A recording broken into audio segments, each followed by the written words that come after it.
Welcome back to another video. Today I want to talk about some combine performances because there were some really good ones this year, and I'm talking really good. We're seeing some guys climb the boards at an insanely fast pace, jumping rounds at a time, and I'm really excited to get into these. There's way too many to talk about. I don't really know how I'm going to fit them all in here. I'm just going to kind of do as much as I can, but I'm guessing probably 10 to 15 guys that I think have really climbed boards after the combine. So the first one I wanted to talk about is Michael Penix Jr. The biggest knock on his stock in the draft was, his injury history. So what everyone was looking for when he came to the combine was, how are his medicals going to look? And they were very clean, very good, and that's the biggest reason why I put him on this list. Was because he passed all of those tests with flying colors, which it was his biggest knock. Now he's still one of the oldest quarterbacks in the cycle. He will provide starting level talent from day one, post draft. So obviously quarterback needy teams could use a player like Penix. In terms of the on-field workouts, he probably looked the best out of anyone. Better than JJ McCarthy, better than Bo Nix. So his combine performance was, he met and exceeded expectations, which is why I put him on here as the only quarterback that I have on this list. The next guy I want to talk about was Isaac Guerendo. This guy put up a 998 relative athletic score. In terms of height and weight, very good. For the weight that he ran, a 4.33 is absolutely incredible. I think Leonard Fournette ran like a 4.5 as like a 230-pound running back. This guy ran a 4.33 as a 220-pound running back, which put his 40-yard at a 9.95, which basically, to explain the units of relative athletic score, 9.95 is basically the equivalent to the 99.5 percentile. So in terms of all running backs, Guerendo at 6 foot 220 pounds put up a 99.5th percentile 40-yard dash. And it wasn't just that. His verticals is incredible. His broad jump was incredible. The 10-20 yard split shows that he has that explosiveness, acceleration, and then his shuttle and three cone show that he has above average agility as well. So although he has, in the comparison to his speed and explosion, his agility looks worse, but it's still insanely above average. This guy did wonders for himself at the combine. He went from a guy that, honestly might not have even been the best running back coming out of Louisville to maybe a top 5-10 running back off the board in the NFL draft. Now, I feel like I shouldn't be making this video if I didn't mention Xavier Worthy here. The speed that he has, we knew that he had it, but we didn't know it was this good. Now, what a 4.21 40 tells us, not only is his top speed elite, but his acceleration is also elite. Getting off the line quickly is just as important as getting that to that top speed. And then also getting to that top speed quickly is also important. So what he demonstrates is explosiveness, acceleration, and top end speed all in one with this 40-yard dash. And with teams that don't quite have that speed yet, adding Xavier Worthy would be very important to help, balance their offense and throw defenses off at the same time. So Xavier Worthy, obviously in a super stacked wide receiver class, slightly undersized. With this speed, he could bring himself into the bottom half of the first round, if not early second round with this run that he did. Just this run, that's all he needed to do. Theo Johnson, the second best performance out of a tight end in combine history. He put up super elite 40 time, 20-yard split, 10-yard split. He put up a super elite vertical and broad for his position, as well as a shuttle. A 3-cone obviously was average, but the elite grade on the speed and the explosiveness as a tight end is very impressive. And doing it all as a 6'6", 260-pound player is phenomenal. 9.99 is telling us that he is in the 99.9 percentile of all tight ends who have ever competed at the combine.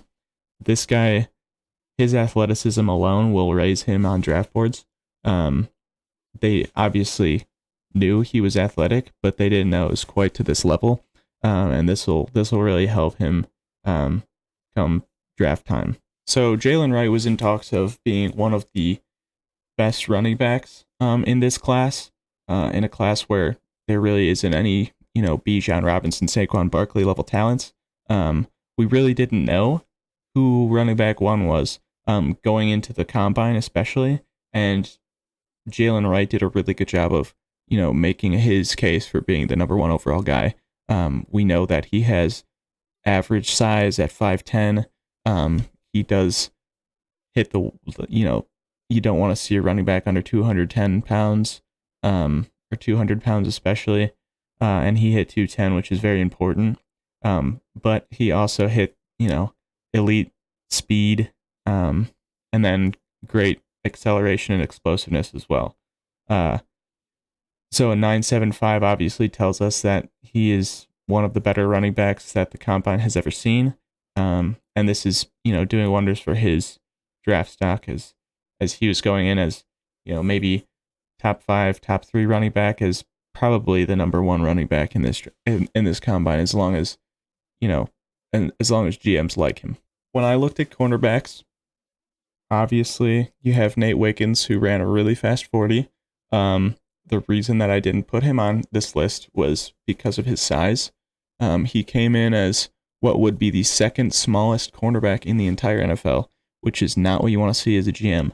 You want to see corners who have the size to hold their own against NFL wide receivers. And doing that at 168 pounds, whatever what Nate Wiggins came in at, is not very easy. So of course you have speed, but you also want size, which is what Quinyon Mitchell brought to the table. He looked really good at the Senior Bowl. He looked really good in the drills here. His 40-yard dash, his 20-yard split, his 10-yard split, all super elite numbers. His vertical's very good as well. And obviously the RAS tells us, he's one of the better corners that we've seen at the combine's history. And then obviously he checks the boxes at height and weight as well. Don't let the MAC conference tell you that Quinyon Mitchell isn't going to be a great player in the NFL. This guy is the real deal if he's not the cornerback 1. If he's the quarterback 1 off the board, do not be surprised. This guy is super good, and a lot of teams, have a lot of reason to like him after the Senior Bowl performance that he put together, as well as the combine performance that he put together. I really wanted to talk about this guy because he came into the combine as a very undersized defensive end. We know he's a speed guy, and he came in, with very high expectations, and he met them and exceeded them, which is exactly what he needed to do to keep his draft stock where it was, and then also increase it even more. People are going to like Chop. He's a bit of a project, but he has the talent to be one of the better pass rushers in the league. He doesn't have, a second move to go to if he doesn't win his first one, but with the right coaching, he's easily going to be one of the better pass rushers. Penn State has an incredible history of, super athletic players coming into the draft. You look at Micah Parsons, you look at Theo Johnson this year. There's a lot of players that have come before him, and he's just another one that they have put out. Obviously, the size is not good, but he put together an excellent explosion, excellent agility drills, excellent speed drills. So if he's not in the first round after this combine performance, I would be a little surprised. The way that the board's falling, There's a lot of offensive linemen that are first round talents, a lot of receivers, but there's definitely a lot of edge rushers as well. And Chap could be in the conversation as a top 3 edge rusher off the board. So we will see. But I'd like to see Chap Robinson off the board in the first round after this performance. Now, I wanted to talk about Braden Fiske, and I think it's topical that we compare his combine performance to Aaron Donald. Aaron Donald, obviously, just retiring, one of the greatest defensive players that we've ever seen, 3-time Defensive Player of the Year award winner, with one of the coolest retirement posts that I've ever seen. Just quarterbacks rejoice. What an incredible way to put it. Braden Fiske, undersized defensive tackle. It's like Aaron Donald was reincarnated after he retired. Obviously, Braden Fiske has a lot to live up to if you want to compare him to Aaron Donald. But the similarities are pretty uncanny. Aaron Donald obviously a little stronger on the bench press, but Braden Fiske showed a lot of speed at the position, which is something that you don't really see.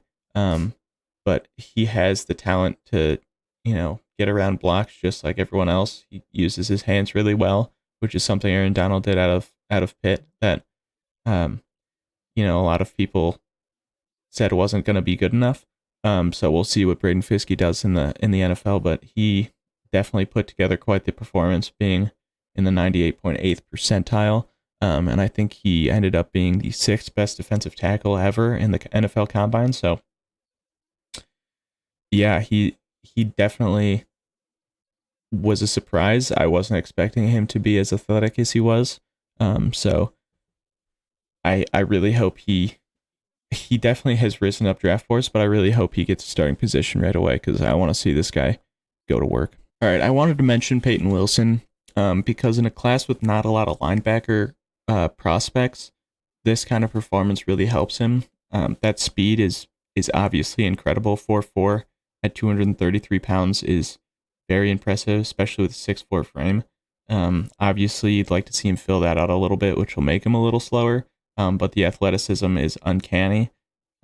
He's got good NFL linebacker size, and the elite speed helps him a lot. Because NFL teams see that and they're like, okay, he's got the frame to be the right size as an NFL linebacker, and he's got the elite speed, which that's something you can't really teach. So they see the intangibles and they take a shot at this kind of guy, and they hope he develops into a really good NFL linebacker. And you see it with guys like Tremaine Edmonds, the Mizzou guy. What the frick was his name? I'm blanking on his name. Someone put it in the comments because everyone the comments are smarter as a whole than I am.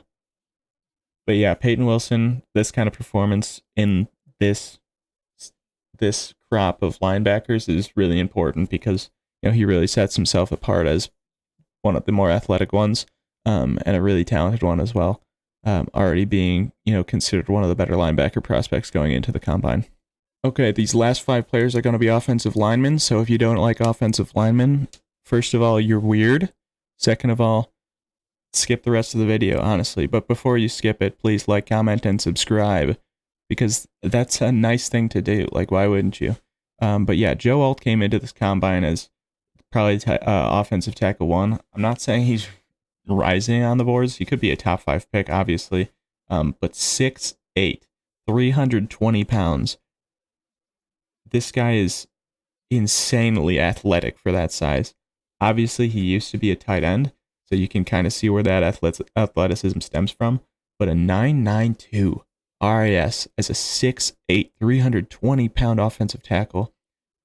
I think he tested as the 2nd best offensive tackle. I mean, we knew there was athletic tackles in the draft class, but no one was saying Joe Alt was going to be the most athletic out of them all. This combine was insane. It will go down as one of the best offensive tackle combines in history, which it already has. But this guy's special, and I'm really excited to see him in the NFL. All right, next offensive lineman off the board, Tali Esfuaga. This guy's probably going to be a top 4, top 3 offensive tackle. in the NFL draft. Obviously, a first round talent. The Jets apparently like this guy a lot, and they have the 10th overall pick. So we'll see if he goes to them. But this guy put together an insanely good combine as well. Joe Alt makes it look not so impressive. The height hurts him a little bit. Fuaga kind of projects he could be a left or right tackle. But we'll see if the Jets take him where he would end up. He has the speed, he has the 10-yard split, which is a little more important for offensive linemen. But his explosion is pretty incredible for a guy of that size. Obviously Joe Alt a little more impressive, but still Taliese Fuaga, super impressive combine. Again, another guy that I think will be very good day one in the NFL. This guy, Amarius Mims, came into the combine. We knew he was going to be one of the more athletic tackles in the draft cycle. And I mean, if it wasn't for that vertical, he probably would have had a 9.8. This guy came in and exceeded expectations, just like Joe Alt did, with already insanely high expectations. Amarius Mims, his big knock has always been he hasn't started a lot. He has gotten hurt. He doesn't have a ton of experience, but his athleticism, his strength, he has insane talent, and he's going to fall a little bit because of his experience and because of the little things that he doesn't quite do, maybe because of the lack of experience. But he will still be a first rounder, and whoever gets him will end up with a Pro Bowl tackle in the future. Troy Fautanu is a guy that I wanted to talk about, particularly because a lot of people think he's going to be a guard in the NFL. And with his size, obviously you see that's poor, and that takes into account, or the RAS takes that into account. As a guard, these numbers are incredible. 9.45 as a tackle, because of that size, is impressive in it as itself, but this guy is his RAS as a guard would be even higher, which that's insanely impressive. His combine was probably, I'd say, behind Joe Alt and the next guy on this list, the most impressive out of all the offensive linemen. He really helped himself, and he will probably be the first guard off the board because of it. Not that he had like a ton of competition, but he will be a mid to high first rounder because of this performance. All right, I teased it a little bit, but the last guy on our list is Tanner Bortolini. This guy came in, knew he was going to be athletic, but this guy hit elite marks at the explosion, agility, and speed drills. The size hinders him a little bit. The bench wasn't great for an offensive lineman, but a 9.8 as a guard / center is incredible. He's right up there with Jason Kelce. He shattered the shuttle and the 3-cone drill records. I actually don't know if he beat the shuttle, but the 3-cone he shattered records. First offensive lineman to break that 7.2 threshold, which is obviously super impressive. And then that 10-yard split was super fast for an offensive lineman as well. And obviously breaking 5 seconds is quite impressive for a guy at over 300 pounds. This guy, the relative athletic score for centers in particular is really important, even more so than tackles. So, obviously centers are a little more active come game time in terms of, run blocking, pass blocking, whatever. This guy projects really well. I'm excited to see where he goes. The fit is going to be everything. I want to see him go to a team that needs a center, because I think he's going to be better as a center than a guard. But yeah, this guy's combine puts him on the radar as one of those top offensive linemen. Obviously, he doesn't have the talent to be, where Joe Alt is, or Taliese Fuaga, or, Armarius Mims, or Jordan Morgan. But I could see him sneaking into the second round, maybe even. So, and it's literally because of how good his combine was. So, I'm excited to see where he ends up. I'd like to thank everyone for watching once again. Those are my top combine risers from this year's combine. A lot of guys that I didn't quite get to that I think deserve big shout outs. Some guys that, maybe people think are, their combine stock or their draft stock is going down because of the combine. If you want me to do like a positional thing, let me know down in the comments. I could do like a rankings for each position coming out of the draft. Let me know. But otherwise, like and subscribe, please. Please, pretty please. I'll ask nicely.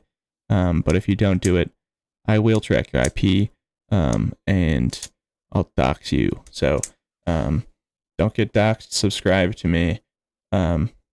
See you in the next video.